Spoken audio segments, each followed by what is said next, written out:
My dear student, welcome again to Valavar's world, and today we will be discuss about function of the tubules. ये जो tubules है ये किसके बारे में बात करता है? ये है किसका फंक्शन बताइए? नेफ्रॉन. ठीक है, तो नेफ्रॉन क्या है? एक ट्यूबुलर स्ट्रक्चर है, highly coil and tubular structure inside the kidney. ठीक, ये जो है अपना पेयर ऑफ किडनी रहता है, तो किडनी का जो स्ट्रक्चरल एंड फंक्शनल यूनिट होता है उसका नाम होता है नेफ्रॉन. ठीक है, और वो ट्यूबुलर स्ट्रक्चर होता है. तो ये नेफ्रॉन का हम क्या देखेंगे? डिफरेंट पार्ट का फंक्शन देखेंगे. ठीक, तो आप जानते हैं कि each of the kidney is contain near about 1 million nephron. 1 million nephron से एक एक किडनी बनता है. तो हमारे पास 2 किडनी है, तो 2 मिलियन किडनी मतलब क्या रहेगा? नेफ्रॉन रहेगा. राइट, तो इसमें देखिए अब मैं बनाने जा रहा हूं जस्ट एक नेफ्रॉन. ठीक, तो it is the Bowman capsule of nephron, just cup shaped double walled structure, और इसके अंदर इंटर कर रहा है एफरेंट आर्ट्रियोल. अंदर एफरेंट आर्ट्रियोल आके क्या बनाया? ग्लोमेरुलस, और फिर बाहर क्या गया? Efferent arteriole. तो ये हो गया एफरेंट आर्ट्रियोल, ये हो गया इफरेंट आर्ट्रियोल. अंदर ये जो स्ट्रक्चर है इसको बोलेंगे ग्लोमेरुलस. आप ये सब चीज़ों के बारे में ऑलरेडी जानते हैं. ये जो स्ट्रक्चर है cup shaped double walled structure, इसको बोलेंगे हम बाउमेन कैप्सूल. फिर बाउमेन कैप्सूल के बाद यहाँ पर highly coiled and tubular part क्या होता है? स्टार्ट होता है. Right, highly coiled and tubular part. This part is called proximal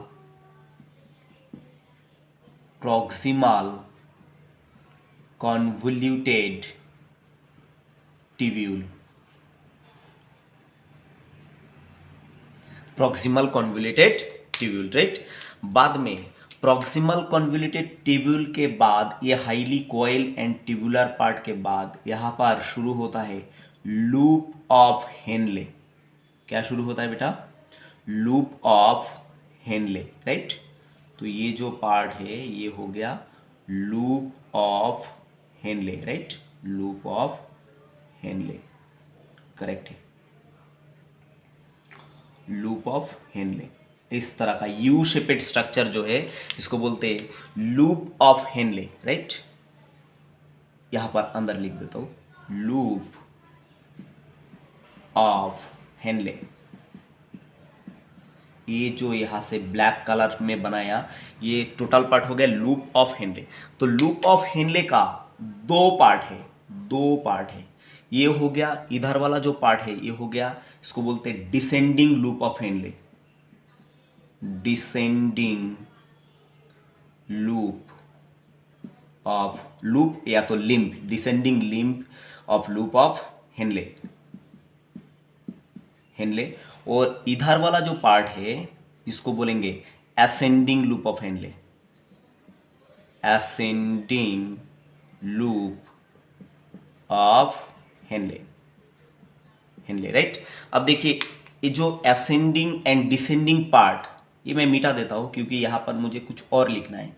ascending and descending loop of Henley, इसका दो पार्ट है. देखिए ये जो डिसेंडिंग लूप ऑफ हेनले इसका दो पार्ट है, एक मोटा पार्ट और एक नैरो पार्ट. ठीक है, तो ये जो मोटा पार्ट है डिसेंडिंग लूप ऑफ हेनले का इसको बोलते thick descending loop of Henley. Right, ये वाला जो पार्ट है इसको मैंने शॉर्ट में लिख दिया thick descending loop of Henley. और ये जो नैरो पार्ट है डिसेंडिंग लूप का इसको बोलेंगे thin descending loop of Henley. बात समझो ध्यान से. अब देखिए ये जो असेंडिंग पार्ट इसका भी दो पार्ट है, एक मोटा पार्ट, एक क्या है? Narrow part. ठीक है। तो ये जो मोटा पार्ट है आप बता दीजिए ये कौन सा पार्ट है, ये हो गया thick thick ascending loop of Henley. And ये जो नैरो पार्ट है इसको बोलेंगे, narrow part is very short in ascending loop, right. तो ये जो असेंडिंग लूप का जो नैरो पार्ट है इसको बोलेंगे thin thin thin ascending loop of Henle, ठीक, ये याद रखिएगा। अब यहां पर और एक highly coiled and tubular part start होगा, और एक highly coiled and tubular part यहां पर स्टार्ट होगा। तो ये जो पार्ट है इसको बोलेंगे डिस्टल कन्वोल्यूटेड ट्यूब्यूल। क्या बोलेंगे बेटा, distal convoluted tubule, distal convoluted tubule. चलो ये थोड़ा सा, distal convoluted distal convoluted tubule. अब डिस्टल कन्वोल्यूटेड ट्यूब्यूल के बाद यहाँ पर फिर स्टार्ट हो रहा है और एक पार्ट, ठीक है, यहाँ से स्टार्ट होता है और एक पार्ट जिसको हम बोलेंगे कलेक्टिंग डक्ट। क्या बोलेंगे बेटा, इसको बोलेंगे कलेक्टिंग डक्ट। ये कलेक्टिंग डक्ट जो है डिफरेंट ब्रांच में क्या होता है, डिवाइड रहता है। तो ये जो डक्ट है ये डक्ट को हम बोलेंगे collecting duct, COLLECTING, collecting duct, ठीक है। तो हम ये जो लेक्चर है इसके अंदर हम देखेंगे कि ये जो नेफ्रॉन है, ये जो मैंने बनाया ये एक नेफ्रॉन का स्ट्रक्चर है। किडनी के अंदर इस तरह सा कितना नेफ्रॉन रहता है बताइए, 1 मिलियन, मतलब 10 lakh, 1 million equal to 10 lakh, ठीक है। तो एक किडनी के अंदर 10 लाख तक क्या रहता है, नेफ्रॉन रहता है। और ये जो लेक्चर है इसमें हम जानेंगे फंक्शन ऑफ द ट्यूब्यूल्स, मतलब ये जो ट्यूब्यूलर स्ट्रक्चर नेफ्रॉन है इसका डिफरेंट सेगमेंट का फंक्शन देखेंगे। मतलब किसका किसका फंक्शन देखेंगे, यहाँ पर नंबर 1 हम देखेंगे प्रॉक्सिमल कन्वोल्यूटेड ट्यूब्यूल का फंक्शन। ये जो प्रॉक्सिमल कन्वोल्यूटेड ट्यूब्यूल लिखा इसको शॉर्ट में कैसे लिखते, PCT, ठीक है। तो यहाँ पर लिख देता हूँ function of proximal convoluted tubule, that's mean PCT। उसके बाद function of this you shaped loop shaped structure, इसको बोलते हैं लूप ऑफ हेनले। तो फंक्शन ऑफ क्या देखेंगे, function of loop of Henle, ठीक है।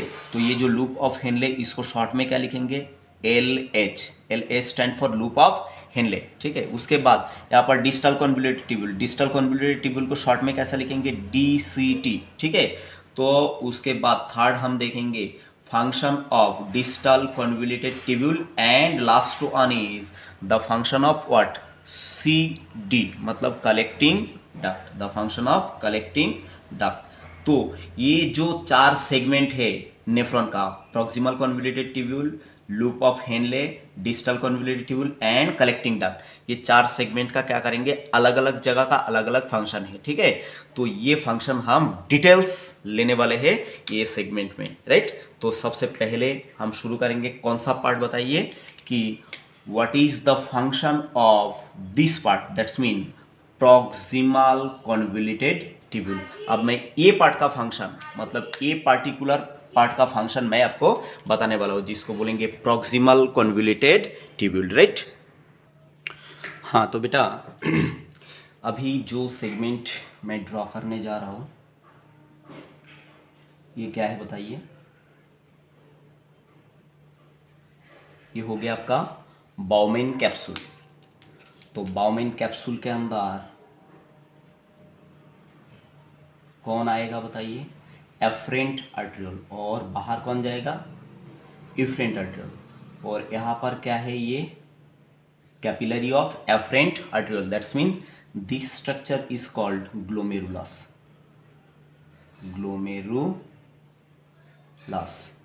और ये जो ब्लड लेके बाहर जा रहा है इसका नाम इफरेंट आर्टरियोल, और जो ब्लड लेके अंदर आ रहा है इसका नाम है एफरेंट आर्टरियोल। आप तो इसको काफ़ी बार जान चुके हैं। और ये जो double walled structure cup shaped, इसका नाम है बाउमेन कैप्सूल। बाउमेन कैप्सूल मैं शॉर्ट में लिख देता हूँ। उसके बाद किडनी का कौन सा स्ट्रक्चर स्टार्ट होता है, मैंने आपको डिटेल्स में ये बात बता चुका हूँ।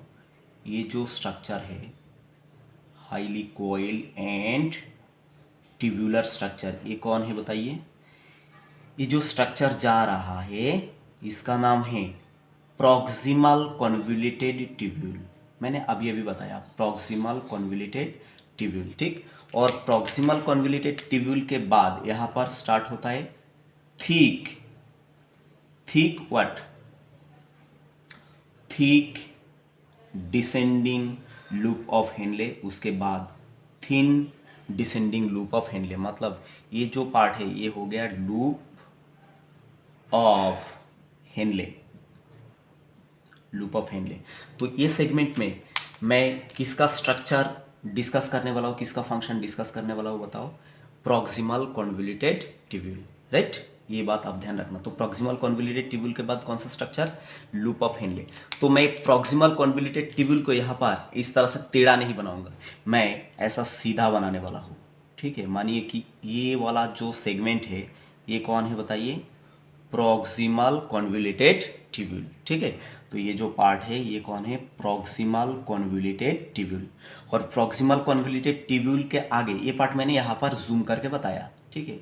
ये जो पार्ट है यहाँ पर मैंने जूम करके बताया, राइट, प्रॉक्सिमल कॉन्वोल्यूटेड ट्यूब्यूल को। और मैंने इस तरह से कॉइल नहीं बनाया, इसको सीधा बनाया कि आपको अच्छे से समझ में आए। तो प्रॉक्सिमल कॉन्वोल्यूटेड ट्यूब्यूल के ऊपर ये पार्ट कौन है, ग्लोमेरुलस एंड बाउमेन कैप्सूल। तो देखिए क्या होता है, किडनी के अंदर जितना भी नेफ्रॉन है, नेफ्रॉन का जितना भी ग्लोमेरुलस है, वो पर मिनट कितना ब्लड को फिल्टर करके पर मिनट कितना फिल्ट्रेट बनाता है बताइए, 125 ml पर मिनट कितना फिल्ट्रेट बनाता है ग्लोमेरुलस बताइए, 125 ml पर मिनट। ये क्या है, फिल्ट्रेट, TRATE। तो ये जो फिल्ट्रेट है इसको बोलते हैं ग्लोमेरुलर फिल्ट्रेशन रेट। क्या बोलते हैं, ग्लोमेरुलर फिल्ट्रेशन रेट, ठीक है। तो ग्लोमेरुलर फिल्ट्रेशन रेट आपको एग्जाम में पूछा जाता है, ठीक है। नीट का एग्जाम है, एम्स का एग्जाम है और डिफरेंट कॉम्पिटिटिव एग्जाम में पूछा जाता है। तो ग्लोमेरुलर फिल्ट्रेशन रेट कितना है बताइए, 125 ml पर मिनट इन ग्लोमेरुलस। और ग्लोमेरुलर फिल्ट्रेशन रेट जो 125 ml है, तो ये जो 125 ml मतलब फिल्टर हुआ, ये जो फिल्टर होके जो फ्लूइड बना इसको बोलते हैं फिल्ट्रेट। क्या बोलते बताइए, TRATE, फिल्ट्रेट बोलते हैं, ठीक। तो एक मिनट में अगर 125 ml फिल्ट्रेट बन रहा है तो पूरा दिन में कितना फिल्ट्रेट बनेगा बताइए, 180 लीटर पर डे। एक दिन में कितना फिल्ट्रेट बनेगा बेटा, ये भी एमसीक्यू में पूछा जाता है कि कितना बनेगा, 180 लीटर पर डे। तो इतना फिल्ट्रेट एक दिन में किडनी के अंदर बनता है, ठीक। कौन बनाता है, ग्लोमेरुलस। और ग्लोमेरुलस जब ये फिल्ट्रेट बनाता है तो ये फिल्ट्रेट कहाँ पर आता है बताइए, ये double walled cup shaped structure Bowman capsule के अंदर आता है। और बाउमेन कैप्सूल के अंदर से कहाँ प्रवेश करता है बताइए, ये एंटर करता है आपका प्रॉक्सिमल कॉन्वोल्यूटेड ट्यूब्यूल। ये बात आपको पहले ध्यान से समझना होगा। तो अभी मैंने प्रॉक्सिमल कॉन्वोल्यूटेड ट्यूब्यूल यहाँ पर बताया। तो फिल्ट्रेट जो है, ग्लोमेरुलर फिल्ट्रेट जो है वो कहाँ पर एंटर करा बताइए, ये एंटर करा फिल्ट्रेट, ये वाला फिल्ट्रेट, TRATE, ये भी फिल्ट्रेट और ये भी फिल्ट्रेट। ये पूरा जो प्रॉक्सिमल कॉन्वोल्यूटेड ट्यूब्यूल ये किससे भरा हुआ है, फिल्ट्रेट से भरा हुआ है। तो एक दिन में इतना कितना बनाता है, एक नेफ्रॉन नहीं बनाता, पूरा किडनी का नेफ्रॉन बनाता है, ठीक है, गड़बड़ मत करना। तो मैंने यहाँ पर एक का फंक्शन दिखा रहा हूँ। तो ये कितना एक दिन में बनाता है, 180 लीटर। अब देखिए ये जितना फिल्ट्रेट बनाता है इसका क्या होता है, नियर अबाउट 65% जो फिल्ट्रेट है, glomerular filtrate, it is normally reabsorbed in PCT before reaching loop of the Henle. इसके बाद कौन सा स्ट्रक्चर आएगा बताइए, loop of Henle, loop of Henle. तो ये फिल्ट्रेट जब भी एंटर करता है कहां पर, प्रॉक्सिमल कॉन्वोल्यूटेड ट्यूब्यूल में, तो क्या होता है 65% फिर रीअब्जॉर्ब होके फिर से कहां पर चला जाता है, ब्लड में चला जाता है। तो ये ट्यूब्यूल है, किडनी ट्यूब्यूल्स है, ठीक है। किडनी ट्यूब्यूल्स के अंदर जो फिल्ट्रेट रहेगा वो अल्टीमेटली क्या बन जाएगा, यूरिन बन जाएगा। तो फिल्ट्रेट में अगर एसेंशियल चीज़ें आता है, यहाँ पर एसेंशियल कोई मटेरियल आता है, तो वो रीअब्जॉर्ब होके बैक करके कहाँ पर जाना चाहिए बताइए, ये फिर से ब्लड में बैक करके जाना चाहिए। तो ये जो बैक करके ब्लड में जा रहा है, इस घटना को बोलते हैं रीअब्जॉर्प्शन। तो यहाँ पर जितना भी फिल्ट्रेट बनता है, ग्लोमेरुलस में जितना भी फिल्ट्रेट बनता है, ठीक है, पूरा टोटल किडनी में, तो उसका कितना परसेंट रीअब्जॉर्ब होके बैक होके चला जाता है बताइए, उसका 65%। मैं ये स्टेटमेंट बता रहा हूँ, आप नोट डाउन कर लेना कि about 65% of the filtrate of glomerular filtrate is normally reabsorbed in proximal convoluted tubule before reaching the loop of Henle। ठीक है, ये बात एमसीक्यू में आपको पूछा जाता है। देखिए अब क्या क्या रीअब्जॉर्ब होता है, यहां से रीअब्जॉर्ब होना मतलब क्या है, ये ट्यूब्यूल्स के अंदर जो रहेगा उसको बोलते, ये तो ट्यूब्यूल्स के अंदर नहीं रहेगा, तो ऑब्वियसली कहा जाएगा ट्यूब्यूल्स के बाहर जाएगा, और बाहर से ये एंटर करेगा कहाँ पर बताइए, ये एंटर करेगा आपका ब्लड वेसल में। ठीक है, आपको याद होगा तो देखिए कि ये जो मतलब किडनी ट्यूब्यूल्स बनाए, इसके साइड बाय साइड क्या बनाया मैंने, क्या बनाया था मैंने प्रीवियस सेक्शन में बताया था, पेरी ट्यूब्यूलर कैपिलरी एंड वासारेक्टा। तो वासारेक्टा क्या था, ब्लड वेसल। ठीक है, ये blood vessel, BLOOD blood vessel. तो ये बैक करके कहां पर जाएगा, किडनी ट्यूब्यूल्स के अंदर से, मतलब प्रॉक्सिमल कॉन्वोल्यूट ट्यूब्यूल के अंदर से कहा जाएगा ब्लड वेसल में चला जाएगा। तो इस घटना को बोलेंगे रीअब्जॉर्प्शन। तो जितना भी फिल्ट्रेट बनेगा ग्लोमेरुलस में, उसका कितना परसेंट रीअब्जॉर्ब हो जाएगा, 65% रीअब्जॉर्ब हो जाएगा। तो इसमें क्या क्या रहेगा देखिए, एक तो यहाँ पर रीअब्जॉर्प्शन हो जाएगा 100% एमिनो एसिड। कितना एमिनो एसिड रीअब्जॉर्ब हो जाएगा बताइए, 100% एमिनो एसिड जो है ये फिल्ट्रेट में आया, ये रीअब्जॉर्प्शन होके बैक करके कहाँ पर चला जाएगा, ब्लड वेसल में चला जाएगा। बाद में और क्या हो जाएगा, 100% ग्लूकोज जो है, मैंने जी लिख दिया, glucose G stand for glucose, 100% glucose क्या हो जाएगा, रीअब्जॉर्ब हो जाएगा। ये भी कितना परसेंट है, 100% ग्लूकोज रीअब्जॉर्ब हो जाएगा। बाद में और क्या क्या हो जाएगा, सोडियम आयन रीअब्जॉर्ब हो जाएगा, Na+, सोडियम आयन रीअब्जॉर्ब होगा, क्लोरीन आयन रीअब्जॉर्ब होगा, क्लोरीन आयन। उसके बाद और क्या रीअब्जॉर्ब होगा, पोटाशियम आयन रीअब्जॉर्ब हो जाएगा। उसके बाद H2O, वाटर, जो मतलब अगर ज़्यादा वाटर फिल्ट्रेट में आ गया तो वो भी ज़्यादा वाटर कहाँ पर चला जाएगा, रीअब्जॉर्ब होके ये सारा कहाँ पर चला जाएगा बताइए, ब्लड में चला जाएगा। ठीक है, तो इस घटना को क्या बोलते हैं, रीअब्जॉर्प्शन। ठीक, उसके बाद H2O के अलावा और क्या क्या मतलब रीअब्जॉर्ब होता है, देखिए यहाँ पर HCO3- मतलब बाइकार्बोनेट आयन रीअब्जॉर्ब हो जाएगा। और क्या रीअब्जॉर्ब हो जाएगा, PO4 ये भी आयन रीअब्जॉर्ब हो जाएगा, फॉस्फेट आयन। ठीक, उसके बाद जो एसेंशियल हार्मोन है, हार्मोन रीअब्जॉर्ब हो जाएगा, हार्मोन। ठीक है, हार्मोन्स ये रीअब्जॉर्ब हो जाएगा। और क्या रीअब्जॉर्ब हो जाएगा, एस्कॉर्बिक एसिड, कौन बताइए, very very important, ascorbic acid, ascorbic acid reabsorb होके ये भी कहाँ चला जाएगा, ब्लड में चला जाएगा। तो इतना सारा चीज़ें क्या होता है बताइए, जो फिल्ट्रेट है उसमें से रीअब्जॉर्ब होके बैक करके कहाँ पर चला जाएगा, ये ब्लड में चला जाएगा। यहाँ पर ये जो बनाया मैंने ब्लड वेसल, ठीक है, और ये ब्लड वेसल किडनी ट्यूब्यूल्स को घेर के जो ब्लड वेसल रहता है, आप जानते हैं इसको बोलते हैं पेरी ट्यूब्यूलर कैपिलरी, एंड जो यू शेपेड स्ट्रक्चर बनाता है लूप ऑफ हेनले के साइड में, उसको बोलते हैं वासारेक्टा। तो वासारेक्टा एंड पेरिट्यूबुलर कैपिलरी में क्या हो जाएगा, इतना मटेरियल क्या हो जाएगा, रीअब्जॉर्ब होकर बैक करके फिर ब्लड में चला जाएगा। ठीक है, क्योंकि ये एसेंशियल रहता है बॉडी के लिए। और कुछ चीज़ें जो है जो अपना बॉडी के लिए फायदेमंद नहीं रहता, ठीक है, खतरनाक रहता है, उसको क्या करते हैं, ब्लड वेसल के अंदर से बैक करके कहां पर भेज देता है, किडनी ट्यूब्यूल्स के अंदर भेज देता है। ठीक, तो उसका एरो कहां कहां किसके अंदर जाएगा बताइए, ये ट्यूब्यूल्स जो प्रॉक्सिमल कन्वोल्यूट ट्यूब्यूल, इसके अंदर जाएगा। ठीक, तो देखिए मान लो कि यहां से क्या रीअब्जॉर्ब मतलब बस, तो जो ब्लड में से क्या हो जाएगा, ये मतलब प्रॉक्सिमल कन्वोल्यूटेड ट्यूब्यूल के अंदर भेजा जाएगा, उस घटना को बोलते हैं सिलेक्टिव सेक्रेशन। ये जो प्रॉक्सिमल कन्वोल्यूटेड ट्यूब्यूल के अंदर से ब्लड में रीअब्जॉर्ब हो, मतलब ब्लड में चला गया, इस घटना को बोलते हैं रीअब्जॉर्प्शन। यहाँ पर मैं लिख देता हूँ री एब्जर्प्शन, रीएब्जॉर्प्शन, ये जो यहाँ पर हुआ ये सारा घटना क्या हुआ, रीएब्जॉर्प्शन। तो रीएब्जॉर्प्शन क्या है कि जो एसेंशियल मटेरियल है वो किडनी ट्यूब्यूल्स मतलब प्रॉक्सिमल कन्वोल्यूटेड ट्यूब्यूल से कहाँ चला जाएगा, बैक करके ब्लड में चला जाएगा। इस घटना को रीएब्जॉर्प्शन बोलते हैं। और जो डेंजरस मटेरियल है जो अपना मतलब यूरिन के साथ बाईपास हो जाना चाहिए बॉडी के बाहर, उसको क्या करते हैं ब्लड वेसल के अंदर से बैक करके भेज देता है किसके अंदर बताइए, प्रॉक्सिमल कन्वोल्यूटेड ट्यूब्यूल के अंदर। तो उस घटना को बोलते हैं सिलेक्टिव सेक्रेशन। तो कौन सा चीज़ों का सिलेक्टिव सेक्रेशन होता है ये भी आपको जानना चाहिए। तो ये तो एक तो हो जाता है यहाँ पर किसका बताइए, हाइड्रोजन आयन, H+ आयन, ठीक।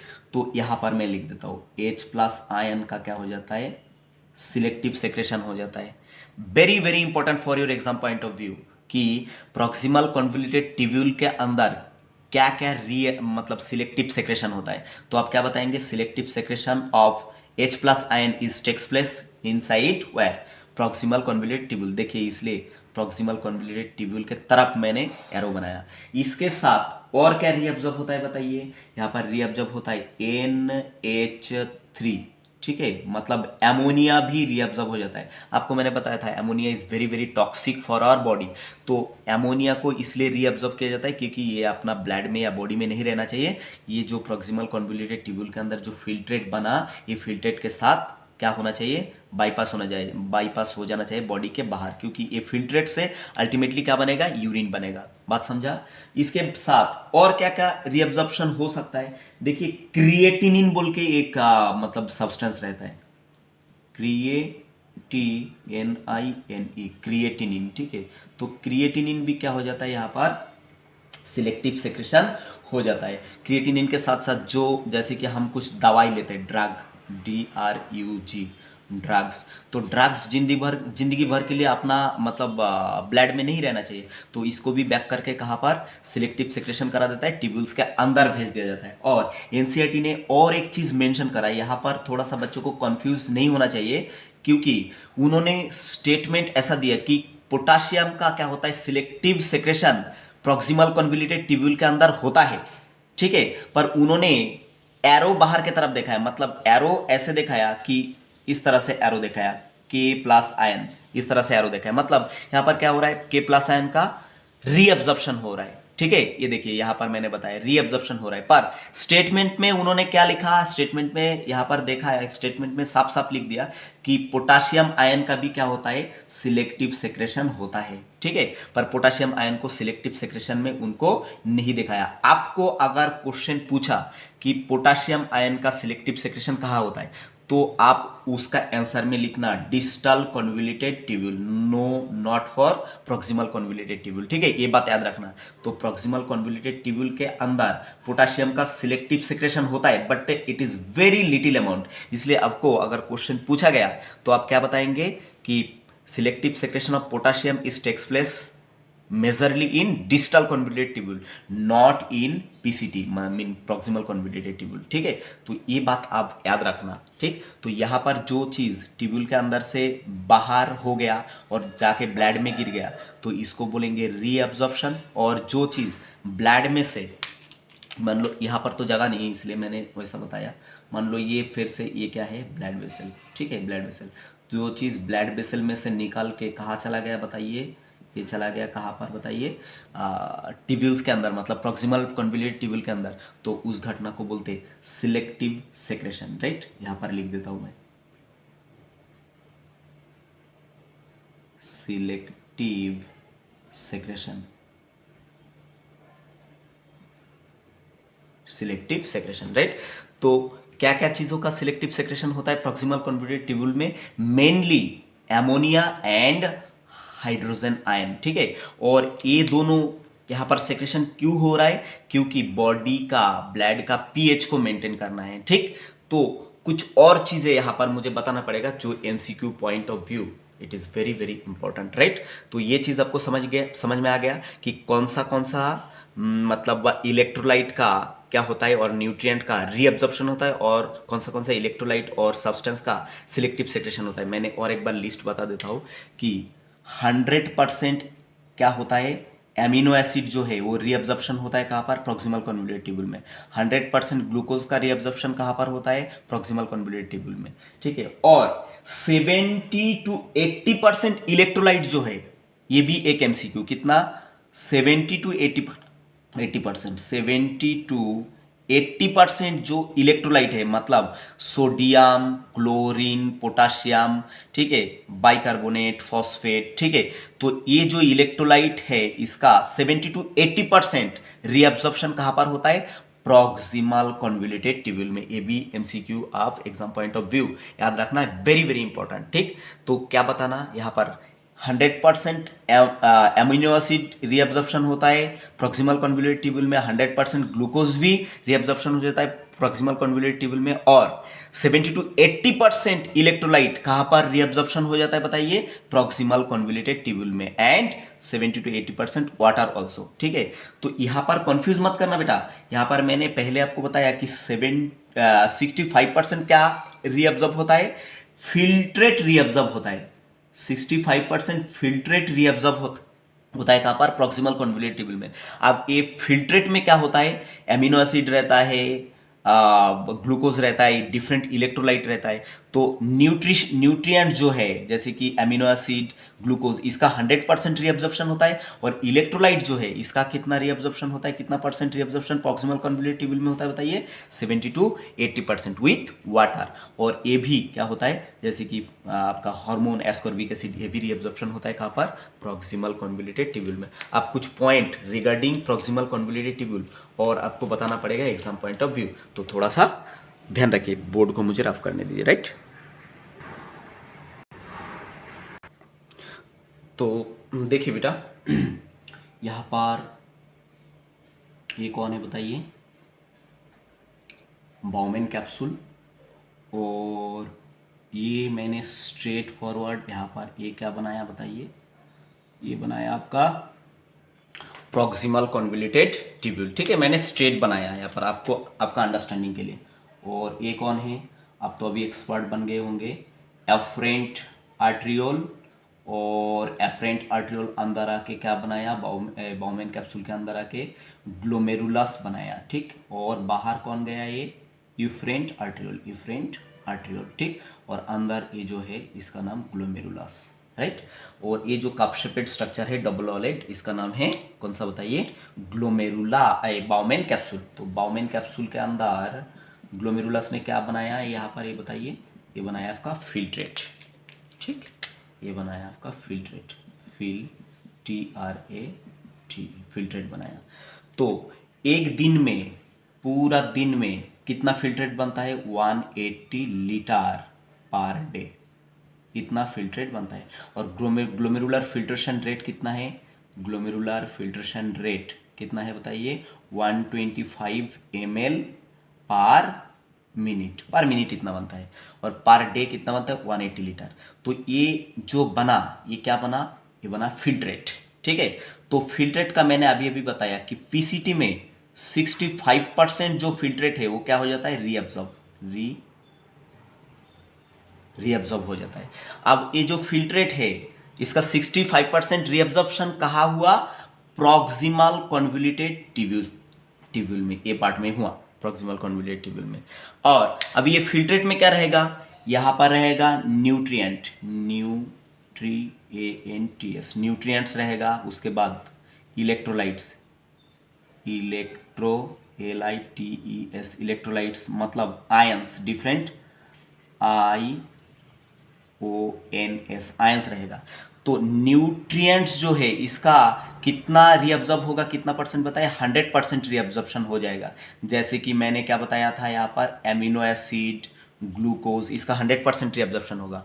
और इलेक्ट्रोलाइट्स में क्या क्या था, Na+ आयन, उसके बाद Cl- ion, K+ ion, HCO3- ion, वगैरह वगैरह, जो मैंने नेक्स्ट लास्ट सेगमेंट में बात किया, ठीक है। इतना, इसका कितना परसेंट हो जाता है, इसका हो जाता है 70 to 80% रीअब्जॉर्प्शन, ठीक। तो ये तो बात आपको समझ गया। अब देखिए इतना रीअब्जॉर्प्शन क्यों होता है प्रॉक्सिमल कन्वोल्यूटेड ट्यूब्यूल में, क्योंकि यहाँ पर ये जो प्रॉक्सिमल कन्वोल्यूटेड ट्यूब्यूल है, यहाँ पर क्या होता है, यहाँ पर कुछ जो स्पेशलाइज क्या रहता है बताइए, सेल्स रहता है।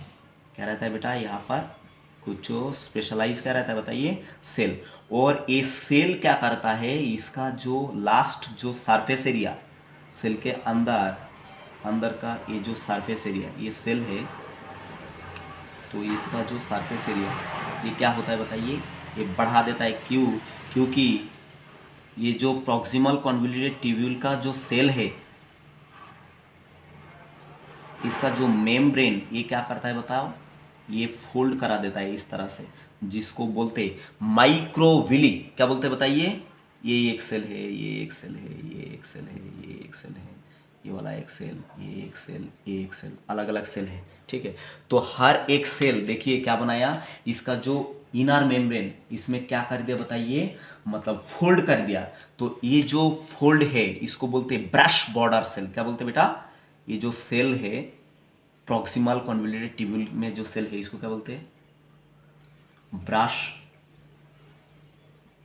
Border cell. ब्रश बॉर्डर क्यों बोला, क्योंकि ब्रश का जिससे हम ब्रश करते हैं, ठीक है, उसका देखना ऐसा हुल रहता है, बहुत सारा क्या रहता है, मतलब ऐसा प्रोजेक्शन रहता है। तो ऐसा प्रोजेक्शन जैसा क्या करा, इनर सेल मेम्ब्रेन का इनर वॉल क्या करा, ऐसा प्रोजेक्शन बना लिया। ठीक है, तो इसलिए ये जो सेल है इसको बोला गया ब्रश बॉर्डर सेल। ठीक, अब ये जो प्रोजेक्शन बनाया इसने, मान लो कि ये वाला एक सेल है प्रॉक्सिमल कॉन्वोल्यूटेड ट्यूब्यूल का, और यहाँ पर मैंने ये सेल को इस तरह से ड्रॉ किया। ठीक, तो ये जो प्रोजेक्शन दिख रहा है इसको बोलते हैं माइक्रोविली, माइक्रो VILLI, माइक्रोविली। तो माइक्रोविली क्यों बनाया प्रॉक्सिमल कॉन्वोल्यूटेड ट्यूब्यूल का सेल, क्योंकि इसको बढ़ाना था सरफेस एरिया। क्या बढ़ाना था बेटा, सरफेस एरिया बढ़ाना था। ठीक है, सरफेस एरिया क्यों बढ़ाना था, क्योंकि यहां पर देखो मैंने क्या बताया कि फिल्ट्रेट जो बन रहा है उसका 65% रीअब्जॉर्प्शन कहां हो रहा है, प्रॉक्सिमल कॉन्वोल्यूटेड ट्यूब्यूल। कहां पर बताइए, प्रॉक्सिमल कॉन्वोल्यूटेड ट्यूब्यूल में 65% फिल्ट्रेट का रीअब्जॉर्प्शन हो रहा है। और फिल्ट्रेट में जो न्यूट्रिएंट एंड इलेक्ट्रोलाइट है, तो न्यूट्रिएंट का तो 100% रीअब्जॉर्प्शन हो जाएगा, और इलेक्ट्रोलाइट का रीअब्जॉर्प्शन कितना हो जाएगा, 70 to 80% in proximal convoluted tubule. ये क्यों हो पता है, क्योंकि प्रॉक्सिमल कॉन्वोल्यूटेड ट्यूब्यूल में ऐसा ब्रश बॉर्डर सेल दिखता है, और ब्रश बॉर्डर सेल के ऊपर क्या रहता है, इस तरह सा माइक्रोविली रहता है। तो ये माइक्रोविली ऐसे बनाता है, तो सेल का यहाँ पर सरफेस एरिया क्या होता है, ड्रामेटिकली क्या हो जाता है, इंक्रीज हो जाता है, ट्रिमेंडसली इंक्रीज हो जाता है। इसलिए बताया गया कि PCT mean proximal convoluted tubule is lined bye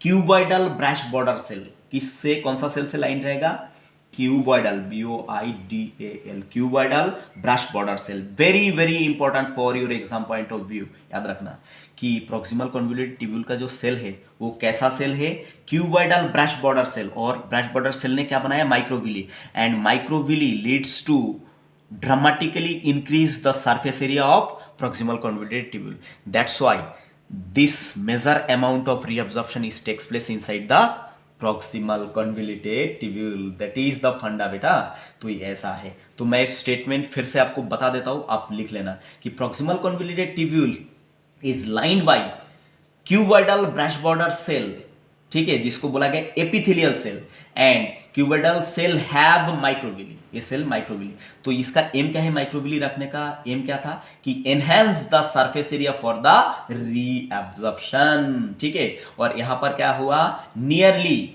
all the nutrients like glucose, amino acid are reabsorbed, and 70 to 80% of electrolyte and water are reabsorbed in this segment। ये जो सेगमेंट है इसमें reabsorb हो गया। बात को समझा या नहीं समझा बताइए। अब एक और स्टेटमेंट है जो आपको समझना पड़ेगा। ठीक, देखिए जो रीअब्जॉर्प्शन हुआ इसका एरो कहाँ था, बाहर के तरफ था, इस तरह से था। ठीक, इस तरह से था, इस तरह से, इस तरह से।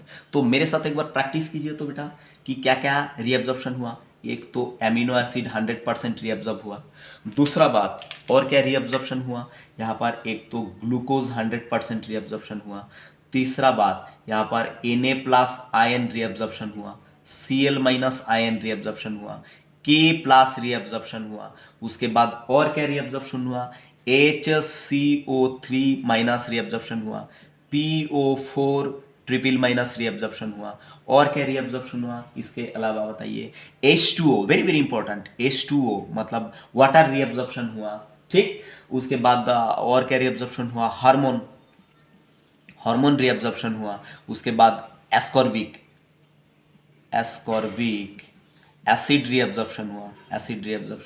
ये सारा चीजें रीअब्जॉर्प्शन हुआ। और दूसरा चीज और एक क्या है, PCT also maintain body pH by selective secretion of H plus ion, NH3 and K plus ion. ठीक है, क्या बताया है यहाँ पर बताइए, ये सिलेक्टिव सेक्रेशन करता है, मतलब ब्लड में से क्या अंदर ले लेता है, H प्लस आयन, NH3, उसके बाद और क्या बताया था मैंने यहाँ पर आपको, क्रिएटिनिन, CREATININE, क्रिएटिनिन। ठीक है, उसके बाद और क्या बताया था मैंने आपको, ड्रग, DRUG, ड्रग। ठीक है, और एनसीईआरटी ने बता के रखा कि K प्लस मतलब पोटाशियम आयन का भी क्या होता है, सिलेक्टिव सेक्रेशन होता है। बट पोटाशियम आयन का सिलेक्टिव सेक्रेशन क्या होता है, negligible in where, proximal convoluted tubule. इसलिए आपको एमसीक्यू पूछा कि पोटाशियम आयन का सिलेक्टिव सेक्रेशन कहाँ पर होता है, तो आपका आंसर क्या होना चाहिए, distal convoluted tubule, not proximal convoluted tubule, right. तो ये सब एमसीक्यू आप याद रखना।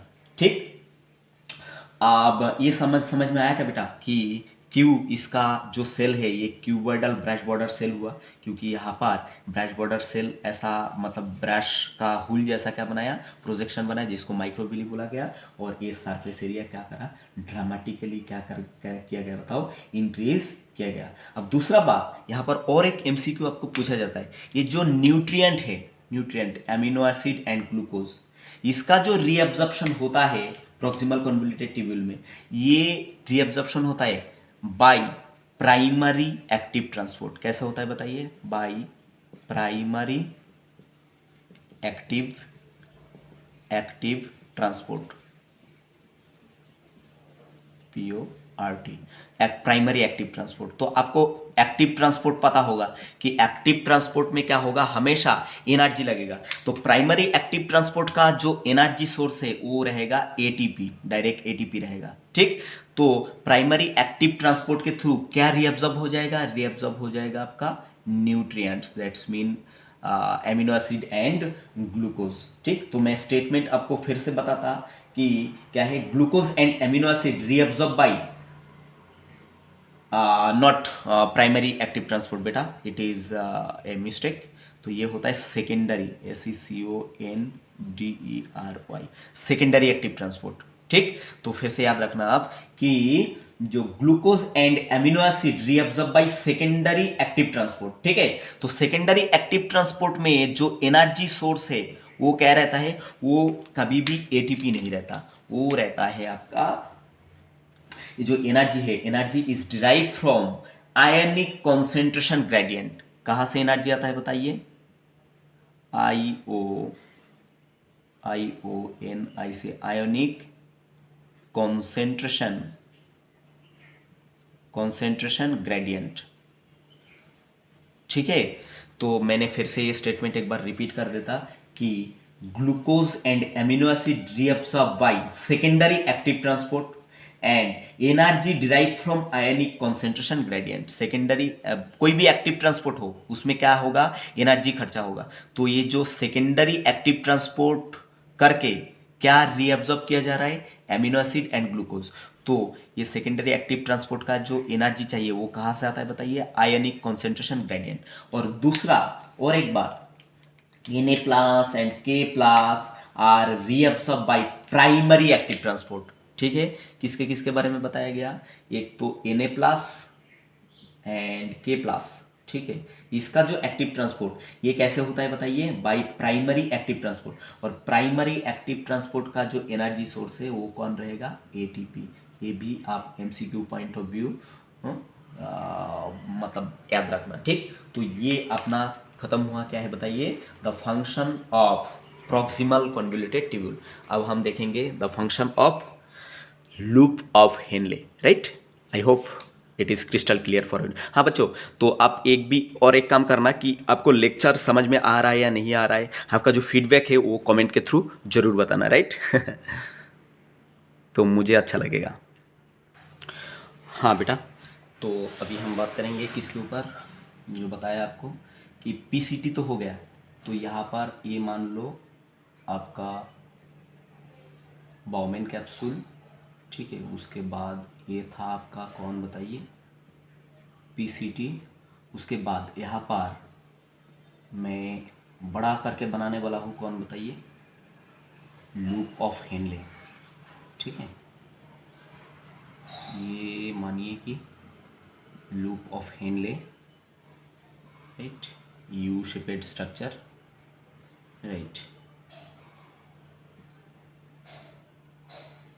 You shaped structure loop of Henley का।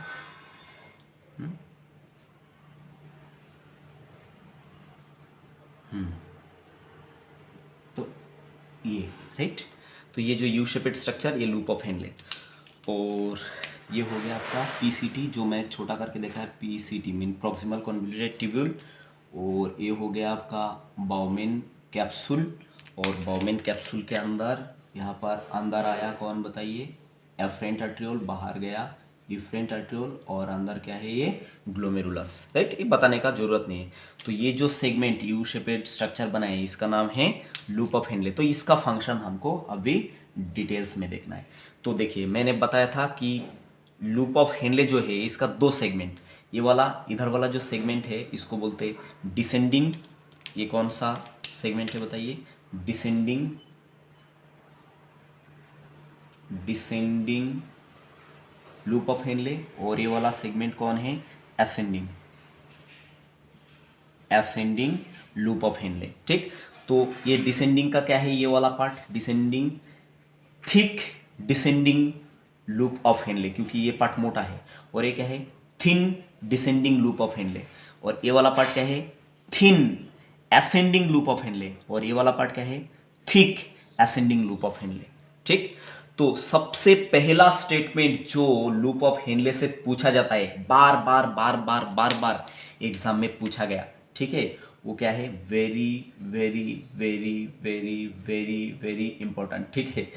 खत्म नहीं होता, फिर इतना इंपॉर्टेंट है क्योंकि ये जो ascending loop of Henle, sorry बेटा, असेंडिंग लूप ऑफ हेनले, ये क्या है, it is highly permeable for water, highly permeable for water reabsorption. क्या रीअब्जॉर्प्शन करेगा बेटा, it is highly permeable for water reabsorption, ठीक है। Active reabsorption of water is takes place inside the what, H2O, H2O, H2O, H2O, H2O, H2O, H2O, H2O, ऐसा, ठीक है। तो ये एरो मैंने क्या करा, ये लुमेन के बाहर करा, मतलब ये कहा जा रहा है ब्लड में जा रहा है, ठीक है। तो इस घटना को क्या बोलेंगे, रीअब्जॉर्प्शन। मैंने आपको सिखाया प्रॉक्सिमल कन्वोल्यूटेड ट्यूब्यूल में, जो बाहर जा रहा है ट्यूब का वो रीअब्जॉर्प्शन, और जो ट्यूब के अंदर आ रहा है उसको बोलते हैं सिलेक्टिव सेक्रेशन। तो ये जो जगह है डिसेंडिंग लूप ऑफ हेनले, यहां पर कोई भी सिलेक्टिव सेक्रेशन नहीं होता, सिर्फ क्या होता है, active reabsorption of water molecule, ठीक है। तो ये आपको एग्जाम में पूछा जाता है, very very important. Active reabsorption of water is takes place inside descending loop of Henle, ठीक है। ये बात ध्यान रखना। तो ये स्टेटमेंट आपको कैसे याद रखना है कि descending limb of loop of Henle is permeable for water but it is impermeable for electrolytes, ठीक है। तो ये सेगमेंट क्या है, permeable for, permeable for water but impermeable, impermeable for electrolyte, electrolytes. Electrolytes mean कौन है, आयंस, आयंस, ठीक है। तो सोडियम, पोटाशियम, मैग्नीशियम, कैल्शियम, ऐसा कोई भी आयन यहां से रिअब्जॉर्प्शन नहीं होगा, ठीक है, बिकॉज इट इज इम्परमेबल। तो ये क्वेश्चन आपको पूछा जाता है कि अगर डिसेंडिंग लूप ऑफ हेनले का बात किया तो यहाँ पर हाईली परमेबल कौन रहता है बताइए, highly permeable is water, water reabsorption, but it is impermeable for electrolyte, electrolyte reabsorption, ठीक। तो ये क्यों किया गया बताइए। अब देखिए एक बात और, एक बात और, ये जो प्रॉक्सिमल कन्वोल्यूटेड ट्यूब्यूल, ठीक है, यहाँ पर क्या बना था बेटा, ग्लोमेरुलस में क्या बना था बताइए? ग्लोमेरुलस ब्लड को फिल्टर करके क्या बनाया था? फिल्ट्रेट। क्या बनाया था बताइए? फिल्ट्रेट। और वो फिल्ट्रेट कहाँ पर इंटर करा था बेटा? पहले इंटर करा था प्रॉक्सिमल कॉन्वोल्यूटेड ट्यूब्यूल में। और प्रॉक्सिमल कॉन्वोल्यूटेड ट्यूब्यूल में पहले जो यहाँ पर जब शुरुआत में यहाँ पर जो फिल्ट्रेट आया, फिल TRATE, यहाँ पर जो फिल्ट्रेट आया, ये फिल्ट्रेट का जो कॉन्सेंट्रेशन, गाढ़ापन, वो कैसा था? Just exactly similar to blood. ठीक है, ये ब्लड का एक कॉन्सेंट्रेशन होता है, ठीक है, एक गाढ़ापन होता है। तो ब्लड जिस तरह सा कॉन्सेंट्रेटेड है, जिस तरह गाढ़ा है, तो ब्लड से ही ये फिल्ट्रेट बन के यहाँ पर कहाँ पर आया था? बाउमेन कैप्सूल में आया था। तो ब्लड का जो कॉन्सेंट्रेशन और ये जो पहली बार मतलब प्रॉक्सिमल कॉन्वोल्यूटेड ट्यूब्यूल में जो फिल्ट्रेट बन के आया, तो उसका कॉन्सेंट्रेशन क्या रहता है? सेम। ठीक है, तो यहाँ पर जो फ्लूइड रहता है, मतलब जो फिल्ट्रेट है, उसको बोलते आइसोटोनिक। आइसोटोनिक टू प्लाज्मा क्या बोलते बताइए? Isotonic to plasma. ठीक है, आइसो मतलब सिमिलर, आइसोटोनिक मतलब क्या है? ये जो फिल्ट्रेट और ब्लड का जो गाढ़ापन, ये कैसा है? सिमिलर है, क्योंकि जस्ट अभी अभी यहाँ से ब्लड से फिल्ट्रेट बन के कहाँ पर आया? प्रॉक्सिमल कॉन्वोल्यूटेड ट्यूब्यूल में आया। तो ये प्रॉक्सिमल कॉन्वोल्यूटेड ट्यूब्यूल में जो फिल्ट्रेट रहता है, उसका जो गाढ़ापन वो कितना रहता है बताइए? Isotonic to blood plasma. और ब्लड नॉर्मल ब्लड प्लाज्मा का जो नॉर्मल ब्लड प्लाज्मा का जो मतलब ऑस्मोलारिटी रहता है, ऑस्मोलारिटी बोलते हैं, वो कैसा रहता है? Near about 275 to 300 milli osmole per litre. याद रखना बेटा कि ब्लड प्लाज्मा का, नॉर्मल ब्लड प्लाज्मा का जो ऑस्मोलारिटी रहता है, वो कितना रहता है बेटा?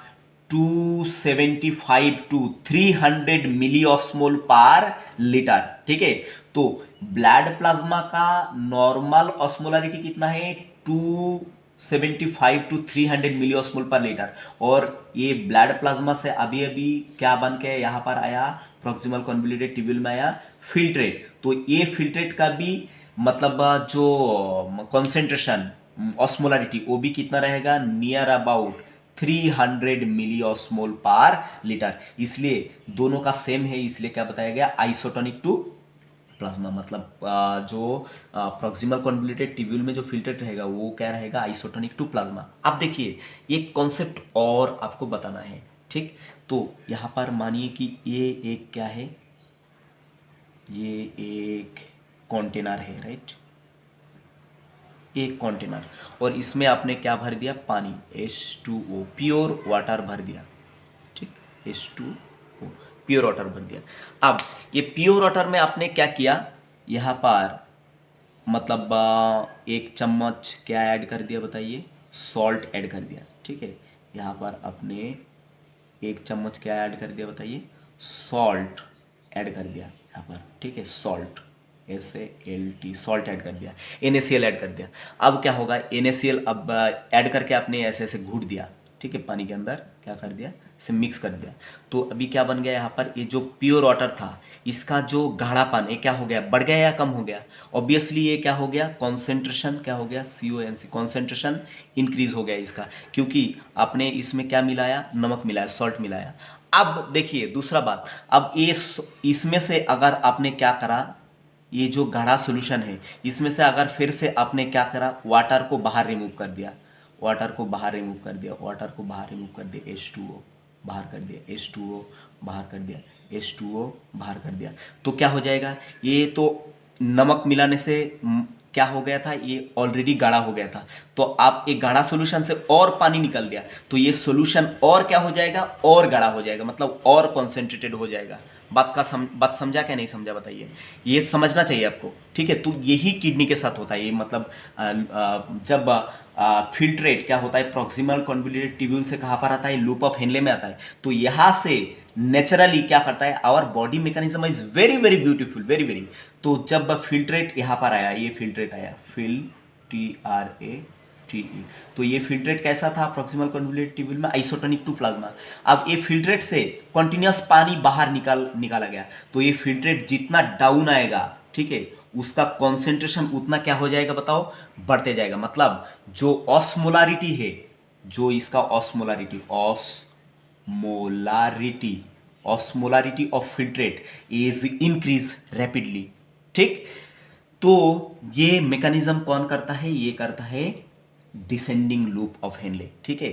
तो जब यहां पर आ जाता है तो फिल्ट्रेट का कॉन्सेंट्रेशन कितना होता है, मैक्सिमम हो जाता है 1200 मिलीऑस्मोल पर लीटर। कितना हो जाता है बेटा, ये हो जाता है 1200 मिलीऑस्मोल पर लीटर, ठीक है। क्योंकि यहां से पानी खाली वाटर को ही रीअब्जॉर्ब किया गया रैपिडली, इसलिए ये एमसीक्यू यहां से पूछा जाता है। और इसका लॉजिक आपको समझ में आया क्या, तो ये बात आप ध्यान से याद रखना कि increasing medullary interstitial fluid osmolarity, ये बात एनसीईआरटी ने मेंशन करके रखा। अब देखिए दूसरा बात, ये जो मेडुलरी फ्लूइड का ऑस्मोलारिटी इंक्रीज क्यों बोला, क्योंकि यहां पर ये देखिए, ये कौन है, ये है किडनी, राइट, ये किडनी है।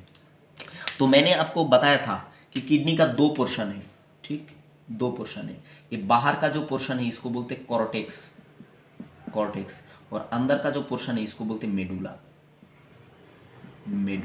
ठीक।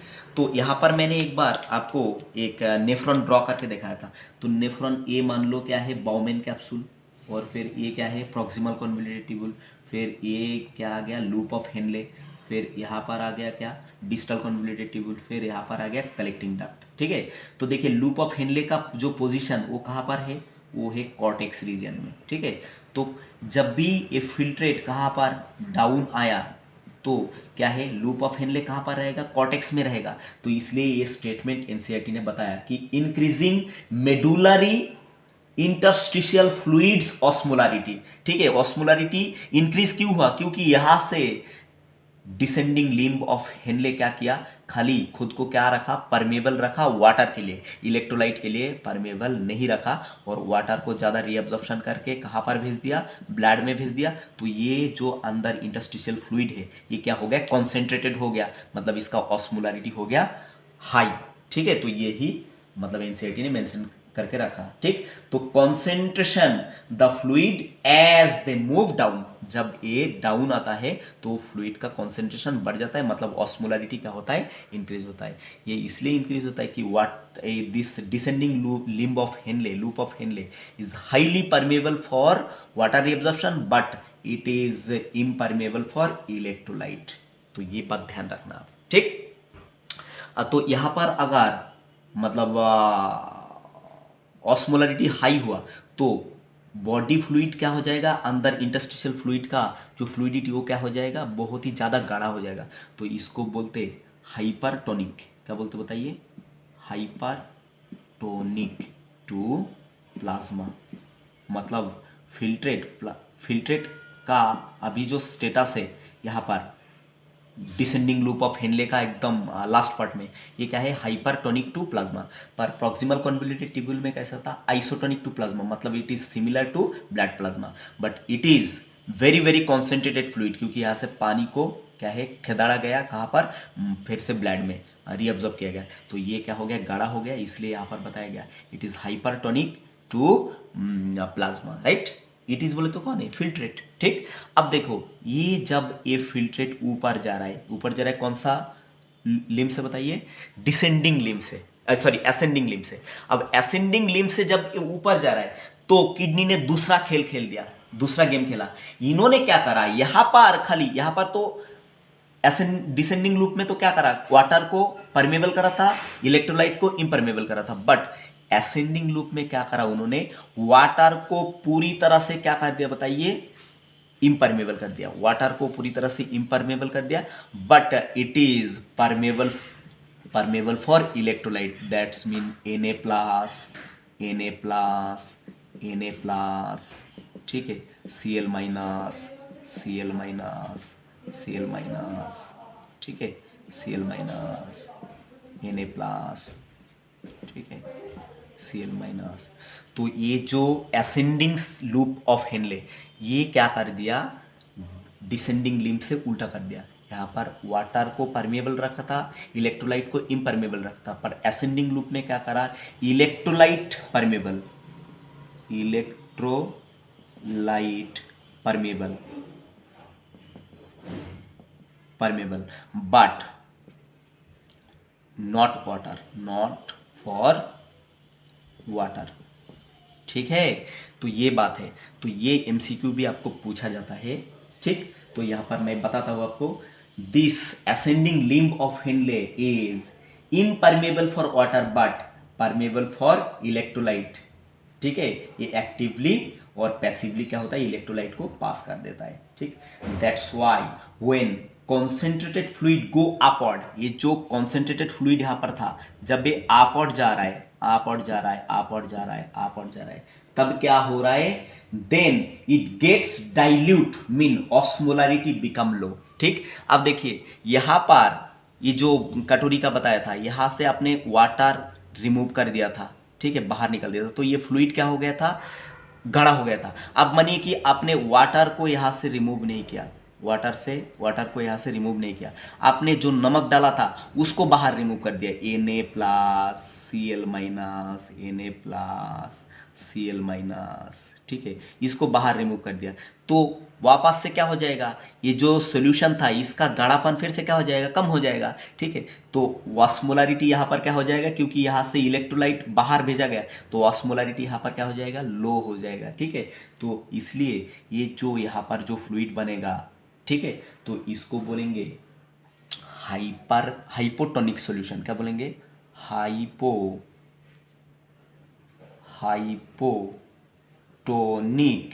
टू प्लाज्मा, ठीक है। तो असेंडिंग लिम्ब ऑफ हेनले में क्या होगा कि इलेक्ट्रोलाइट को बाहर रिमूव कर दिया, तो इसका जो कॉन्सेंट्रेशन था वो क्या हो गया, कम हो गया, क्योंककि यहाँ पर फिर वाटर अवेलेबिलिटी बढ़ गया, कि जितना भी वाटर था वो प्योर वाटर हो गया, यहाँ पर इलेक्ट्रोलाइट को बाहर खदेड़ दिया गया, तो इसलिए क्या हो गया, मतलब जो मतलब फिल्ट्रेट है वो पतला हो गया, तो इसलिए क्या बताया गया इसको, it is hypotonic to plasma. तो ये किस वजह से किया गया, क्योंकि this ascending limb of Henle is highly permeable for electrolyte but impermeable for water. ठीक है, तो ये बात है आपका एग्जाम रिगार्डिंग, और इसमें जो जो एमसीक्यूज जहाँ जहाँ से आता है मैंने आपको फोकस किया, बिल्कुल फोकस रखना बेटा। और आपको लेक्चर कैसा लग रहा है ये आप जरूर कमेंट बॉक्स में बताना मुझे। ठीक है, अब नेक्स्ट सेगमेंट में मैं बात करने वाला हूँ किसका, बताइए। अब पहले गया आपका प्रॉक्सिमल कन्वोल्यूटेड ट्यूब्यूल, बाद में loop of Henle.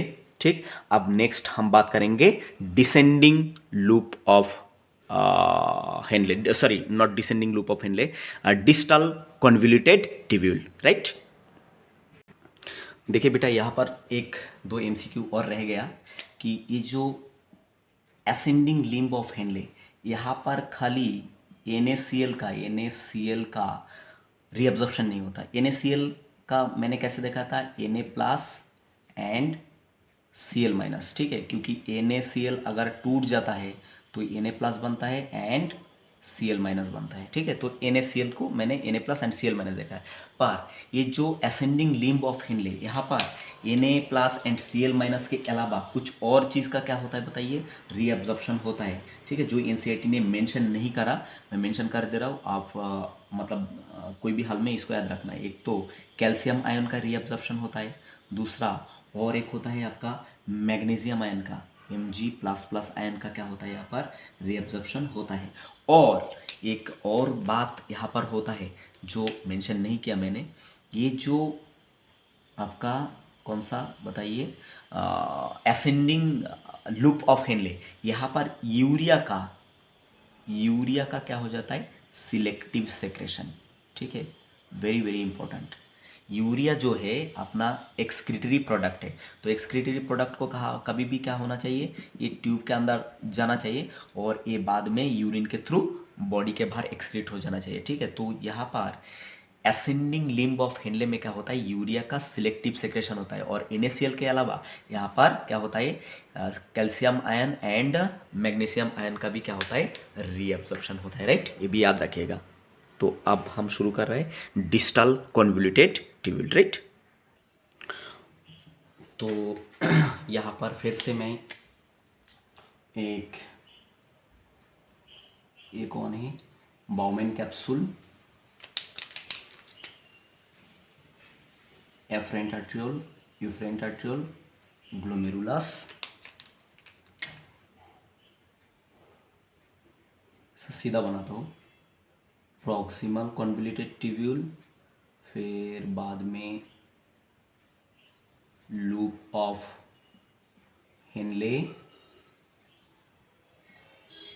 loop of Henle, and this part, next part, this part is distal convoluted tubule, and यहाँ पर ये जो नेक्स्ट पार्ट आ रहा है ये हो रहा है कलेक्टिंग डक्ट, ये जो आ रहा है ये जा रहा है कौन सा, कलेक्टिंग डक्ट, और ये जो पार्ट है highly coiled and tubular part, इसको क्या बोलते हैं, डिस्टल कन्वोल्यूटेड ट्यूब्यूल। तो ये पार्ट का अभी फंक्शन हम देखने वाले हैं।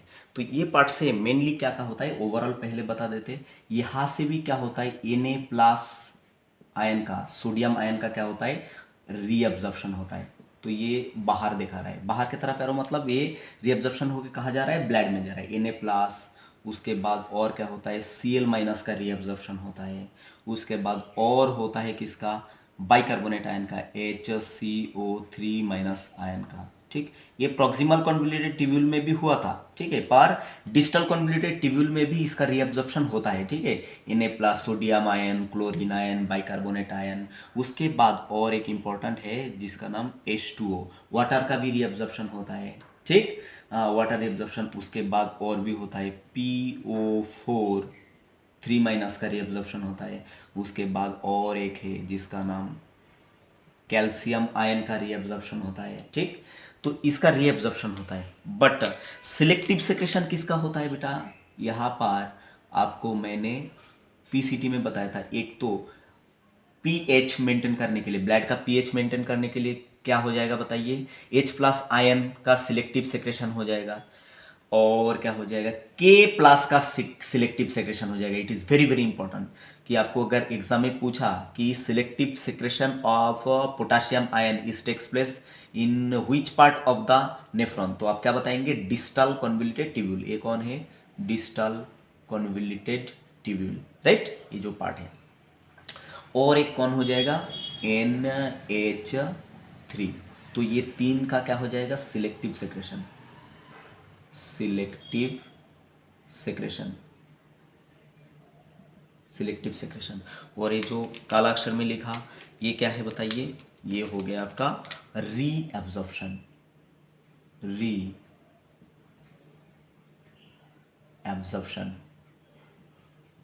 रीअब्जॉर्प्शन, ठीक है, इसलिए बाहर की तरफ एरो किया। अब देखिए ये तो हो गया।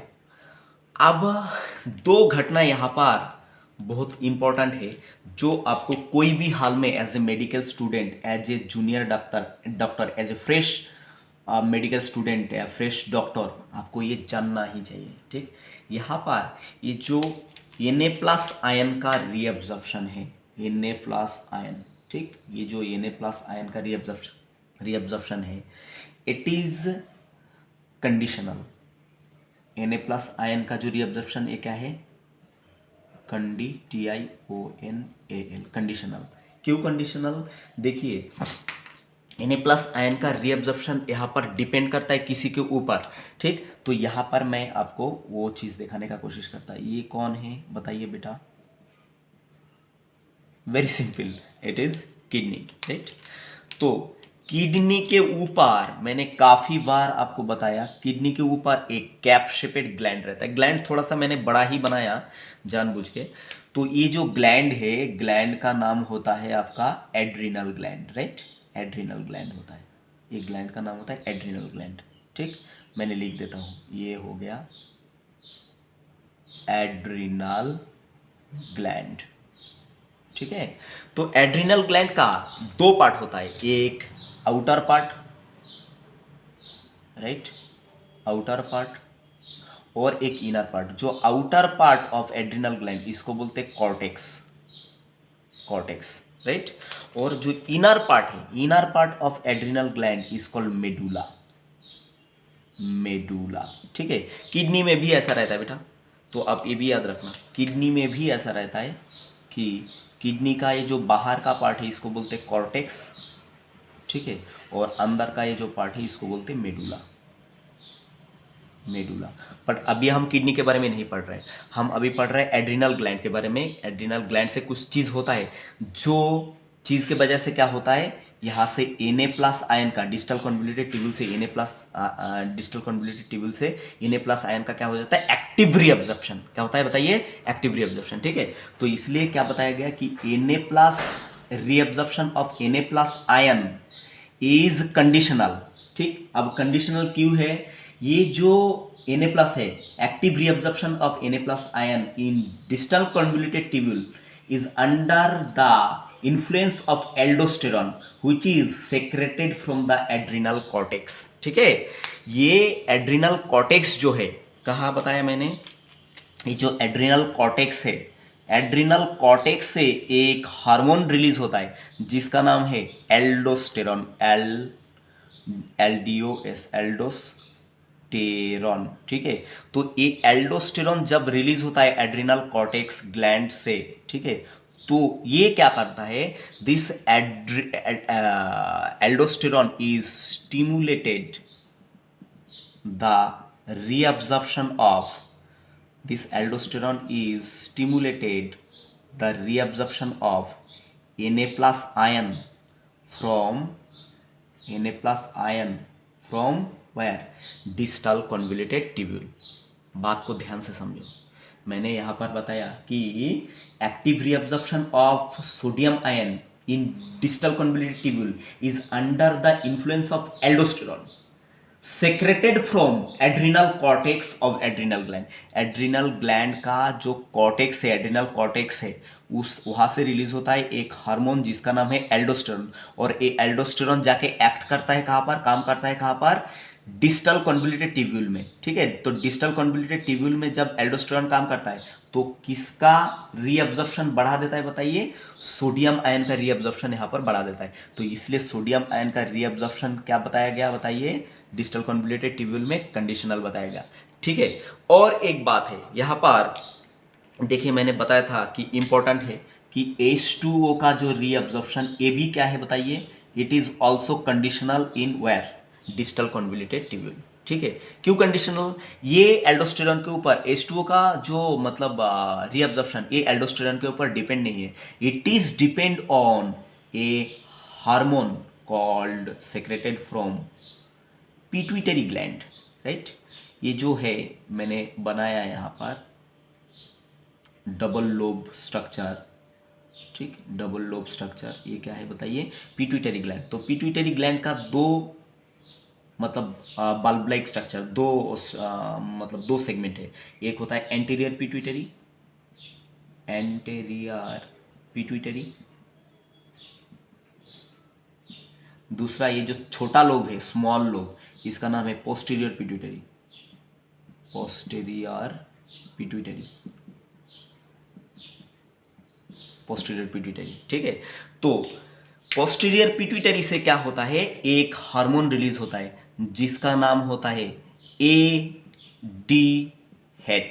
ठीक है। ADH का फुल फॉर्म जो है एंटी डायूरेटिक हार्मोन, ADH का फुल फॉर्म क्या है, एंटी डायूरेटिक हार्मोन। और एंटी डायूरेटिक हार्मोन का और एक नाम है, इसको बोलते हैं वैसोप्रेसिन, वैसोप्रेसिन। यहाँ पर अच्छे से लिख देता हूँ क्योंकि लास्ट का राइटिंग आपको दिख नहीं रहा है। इसका नाम क्या है बेटा, इसका नाम है वैसोप्रेसिन, वैसोप्रेसिन। तो एंटी डायरेटिक हार्मोन का दूसरा नाम क्या है बताइए, वैसोप्रेसिन। तो ये वैसोप्रेसिन कहाँ से रिलीज होता है, ये रिलीज होता है पोस्टीरियर पिट्यूटरी ग्लैंड से रिलीज होता है, small lobe of pituitary gland. Pituitary gland में दो लोब है, एक लार्ज लोब जिसको बोला गया एंटीरियर पिट्यूटरी, और एक स्मॉल लोब है जिसका नाम है पोस्टीरियर पिट्यूटरी। तो ये पोस्टीरियर पिट्यूटरी से कौन सा हार्मोन रिलीज होता है, एंटी डायूरेटिक हार्मोन और वैसोप्रेसिन। तो ये वैसोप्रेसिन जाके क्या करता है, ये जाके क्या करता है बताइए, ये H2O का जो रीअब्जॉर्प्शन है, H2O का जो रीअब्जॉर्प्शन ये क्या करता है, इंक्रीज करा देता है, ठीक है। तो ये भी क्या बताया गया कि कंडीशनल, मतलब reabsorption of water in distal convoluted tubule is conditional and it's depend on the hormone called antidiuretic hormone or vasopressin and it is released from posterior pituitary gland, ठीक है। तो ये बात आप एग्जाम पॉइंट ऑफ व्यू याद रखना बेटा, ये बहुत ज़्यादा इंपॉर्टेंट है, राइट। तो ये हो गया आपका कौन सा बताइए, the function of distal convoluted tubule.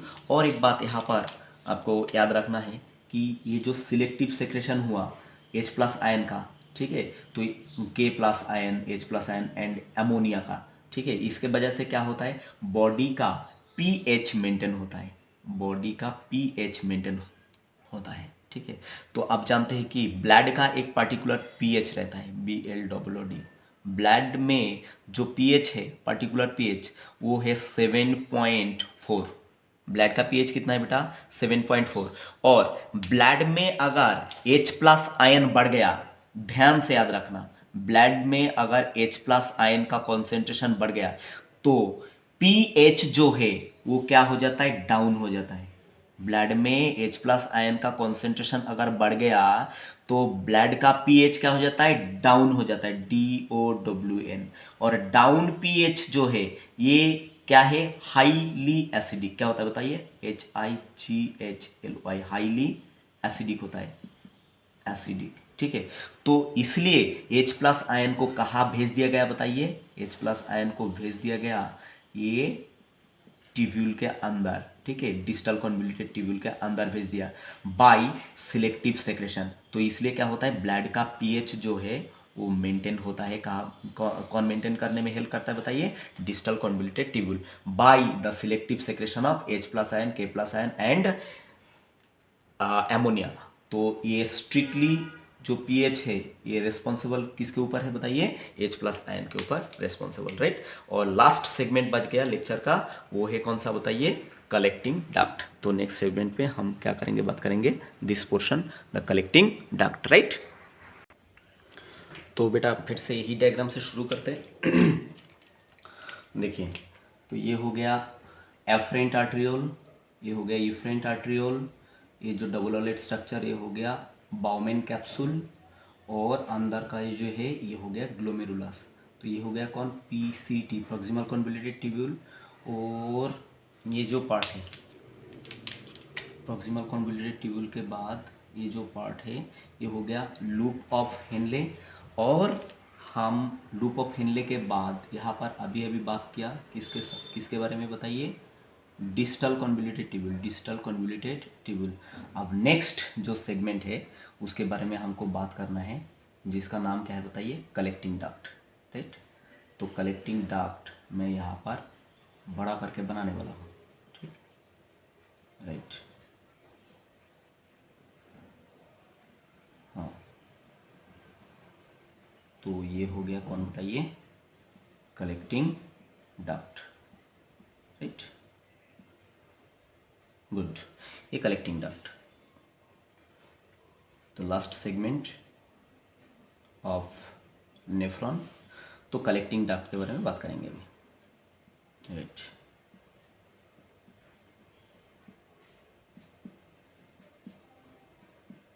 Different branch है कलेक्टिंग डक्ट में। तो देखिए, कलेक्टिंग डक्ट में मेनली यहाँ पर क्या होता है, large amount of water is reabsorbed. क्या होता है बेटा, large amount of water is reabsorbed in where, collecting duct, ठीक। तो ये बात आप बड़ा ध्यान से याद रखना। दूसरा बात यहाँ पर क्या होता है, स्मॉल अमाउंट में क्या होता है, थोड़ा सा सोडियम आयन भी क्या होता है, रीअब्जॉर्प्शन होता है। पर एनसीईआरटी ने इसको मेंशन नहीं किया, क्योंकि अभी अभी मैंने डिस्टल कन्वोल्यूटेड ट्यूब्यूल में आपको सिखाया है कि जो सोडियम आयन का रीअब्जॉर्प्शन वो डिपेंड करता है किसके ऊपर, एल्डोस्टेरॉन, ठीक है। तो ये किसके ऊपर काम करता है, एल्डोस्टेरॉन, DCT। पर ये लिटिल बिट किसके ऊपर भी काम करता है बताइए, ये कलेक्टिंग डक्ट के ऊपर भी काम करता है, ठीक है। तो कलेक्टिंग डक्ट के ऊपर अगर एल्डोस्टेरॉन काम कर रहा है जैसे कि डिजिटल कन्वोल्यूटेड ट्यूबुल में करा था, तो क्या होता है स्मॉल अमाउंट में क्या होता है बताइए, सोडियम आयन भी रीअब्जॉर्प्शन होता है, पर एनसीईआरटी ने इसको मेंशन नहीं करा। But a considerable amount of water is reabsorb in this region, ठीक है, ये रीजन में बहुत ज़्यादा अमाउंट में क्या होता है वाटर रीअब्जॉर्ब होता है, ठीक है। क्यों रीअब्जॉर्ब होता है, क्योंकि इसके बाद कलेक्टिंग डक्ट के बाद, जो डक्ट से निकलने के बाद जो फिल्ट्रेट जो है वो जो रहेगा वो अल्टीमेटली किस में प्रोडक्ट किस में कन्वर्ट हो जाएगा बताइए, वो यूरिन में कन्वर्ट हो जाएगा, ठीक है। और ये देखिए ये अभी क्या है, बहुत दुखी है क्योंकि ये यूरिन बन चुका है, ठीक है, और ये अपना बॉडी के बाहर जाने वाला है। तो ये कौन है, ये यूरिन है। ये दुखी इसलिए है क्योंकि इतना देर तक बॉडी में था ये ठीक है, अब ये बाहर जाने वाला है, ठीक। वैसा तो कोई बॉडी के अंदर है तो कोई दुखी नहीं रहता, ठीक है, मैंने बनाया। अब ये यूरिन बनता है, तो कलेक्टिंग डक्ट में फिल्ट्रेट लास्ट एंड तक आने के बाद उसको फिल्ट्रेट नहीं बोलेंगे, उसको क्या बोलेंगे, उसको बोलेंगे यूरिन। तो यूरिन में से अब मैं यहाँ पर एक और कॉन्सेप्ट बताया था आपको, ये एक मान लो ये कटोरी है या एक काफ है, ठीक है, इसमें आपने क्या लिया, पानी लिया, हाँ, और पानी के अंदर आपने क्या कर दिया, सॉल्ट ऐड किया, SaLt सॉल्ट मतलब NaCl ऐड करा, हाँ, टेबल सॉल्ट ऐड करा, तो ये क्या हो जाएगा, ये फ्लूइड क्या हो जाएगा, कॉन्सेंट्रेटेड, ठीक है, गाढ़ा हो जाएगा फ्लूइड। अब देखिए यहाँ से अगर ये पानी, ये कंटेनर से अगर फिर से अगर आपने क्या कर दिया, वाटर रिमूव कर लिया, H2O ऐसा पानी रिमूव कर दिया, ठीक है, तो क्या हो जाएगा, ये जो फ्लूइड है ये और ज़्यादा क्या हो जाएगा बताइए, कॉन्सेंट्रेटेड हो जाएगा। तो ये बात कहाँ पर हो रहा है बताइए, ये बात हो रहा है कलेक्टिंग डक्ट में। यहाँ पर जो फिल्ट्रेट आया माइग्रेट करके, उसमें से जो एसेंशियल चीज़ें हैं वो बैक होके रीअब्जॉर्प्शन होके ब्लड में चला गया, और फाइनली हमारा बॉडी में वाटर बैलेंस बनाए रखना चाहिए, ठीक है, जिसको बोलते ऑस्मो रेगुलेशन। तो ऑस्मो रेगुलेशन एक प्रॉपर होना चाहिए।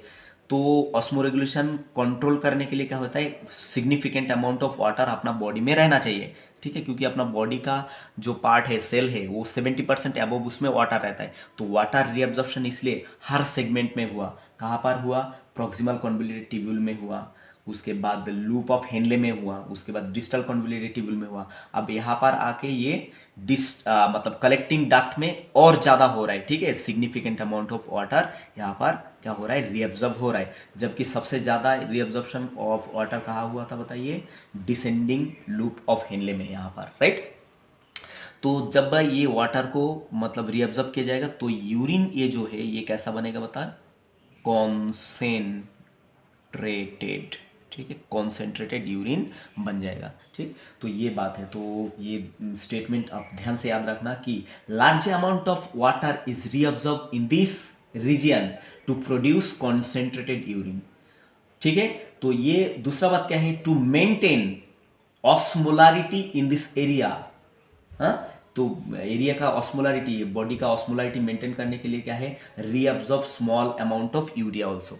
यहां पर क्या होता है, यहाँ से बॉडी का ब्लड का ऑस्मोलारिटी मेंटेन करने के लिए ये जगह से क्या होता है, स्मॉल अमाउंट में यूरिया, यूरिया ब्लड में नहीं जाना चाहिए, फिर भी ऑस्मोलारिटी को मेंटेन करने के लिए ये जो आपका कलेक्टिंग डक्ट है, यहाँ से थोड़ा बहुत यूरिया को क्या किया जाता है, रीअब्जॉर्ब किया जाता है। और दूसरा बात आपको पता है, यही यूरिया को फिर से सिलेक्टिव सेक्रेशन के दौरान कहाँ पर उठाया गया था बताइए, ये उठाया गया था असेंडिंग लूप ऑफ हेनले में, ठीक। तो ये यूरिया को क्यों रीअब्जॉर्ब किया गया, स्मॉल अमाउंट में urea is reabsorb due to maintain the osmolarity of blood, right, plasma. तो ये बात आप ध्यान से याद रखना, तो कोई भी गड़बड़ आपको नहीं आने वाला है। दूसरा बात, ये रीजन में क्या होता है कि कुछ पीएच को मेंटेन करने के लिए, बॉडी का जो पीएच है, ठीक है, पोटेंशियल हाइड्रोजन का जो बैलेंस है उसको मेंटेन करने के लिए क्या होता है, ये रीजन में से क्या होता है, कुछ अमाउंट में H+ आयन और कुछ अमाउंट में K+ आयन का क्या हो जाता है, सिलेक्टिव सेक्रेशन किया जाता है। पर एनसीईआरटी ने इसको मेंशन नहीं किया, बट स्मॉल अमाउंट में क्या होता है, यहाँ पर भी H+ आयन क्या होता है बताइए, सिलेक्टिव सेक्रेशन होता है, कुछ स्मॉल अमाउंट में क्या होता है के प्लस आयन का भी सिलेक्टिव सेक्रेशन होता है, जिसके वजह से बॉडी का क्या मेंटेन होता है बताइए, बॉडी का मेंटेन होता है पीएच मीन पोटेंशियल हाइड्रोजन। और अभी अभी मैंने आपको बताया कि पीएच किसके ऊपर डिपेंड करता है, हाइड्रोजन आयन के ऊपर डिपेंड करता है। ब्लड में अगर हाइड्रोजन आयन बढ़ गया, प्लाज्मा में हाइड्रोजन आयन बढ़ गया तो पीएच क्या हो जाता है, डाउन। ठीक है, down pH leads to high acidic condition. तो इसलिए जगह जगह पे क्या किया, H प्लस आयन के प्लस आयन को क्या किया जाएगा, सिलेक्टिव सेक्रेशन किया गया। ठीक, और ए रीजन का और एक फंक्शन है जो एनसीईआरटी ने मेंशन नहीं किया, ये जो H2O का reabsorption, it is also responsible little bit on the ADH hormone, मतलब एंटी डायरेटिक हार्मोन के ऊपर भी ये डिपेंड है, जिसको मैंने क्या बोला था, वैसोप्रेसिन बोला था। और वैसोप्रेसिन कहाँ से रिलीज हुआ था बताइए, ये रिलीज हुआ था पोस्टीरियर पिट्यूटरी से। ये हो गया एंटीरियर पिट्यूटरी, ये कौन था, पोस्टीरियर पिट्यूटरी। तो पोस्टीरियर पिट्यूटरी से रिलीज होता है कौन, एडीएच, मतलब एंटी डायरेटिक हार्मोन या तो वैसोप्रेसिन। और वैसोप्रेसिन आके जब काम करता है कहाँ पर बताइए, कलेक्टिंग डक्ट में, तो यहाँ से क्या होता है, वाटर का रीअब्जॉर्प्शन जो है ये क्या हो जाता है, इंक्रीज हो जाता है, बढ़ जाता है। तो वाटर का रीअब्जॉर्प्शन अगर बढ़ गया, ब्लड में चला गया, तो यूरिन और क्या होता है बताइए, और ज़्यादा कॉन्सेंट्रेटेड होता है। ठीक है, इसका मतलब क्या है, ये जो ADH hormone, anti diuretic hormone, it is responsible for concentrating the urine. ठीक है, कॉन्सेंट्रेटेड यूरिन प्रोडक्शन करता है। और अगर वैसोप्रेसिन अपना बॉडी में रिलीज नहीं हो रहा है, ठीक है, तो क्या हो रहा है, यूरिन बहुत ही पतला बनेगा, डाइल्यूट यूरिन बनेगा, और आपको फ्रीक्वेंटली क्या लगेगा, सूसू लगेगा। ठीक है, बार बार सूसू लगेगा, और आपको एक्सट्रीमली क्या रहेगा, थ्रस्ट रहेगा, बॉडी में बहुत ज़्यादा आप थ्रस्टी रहोगे आप, और बार बार आपको पेशाब जाने का इच्छा होगा। ठीक, तो इस घटना को बोलते हैं डायबिटीज़। ठीक है, तो ये ध्यान रखना, जो मैं नेक्स्ट सेशन में बात करने वाला हूँ कि एडीएच किस तरह से collecting duct and distal convoluted tubule में काम करने वाला है। Right, I hope you enjoy a lot this video and make sense. Thank you for watching and like, comment, share, finally subscribe my channel. Bye बच्चों.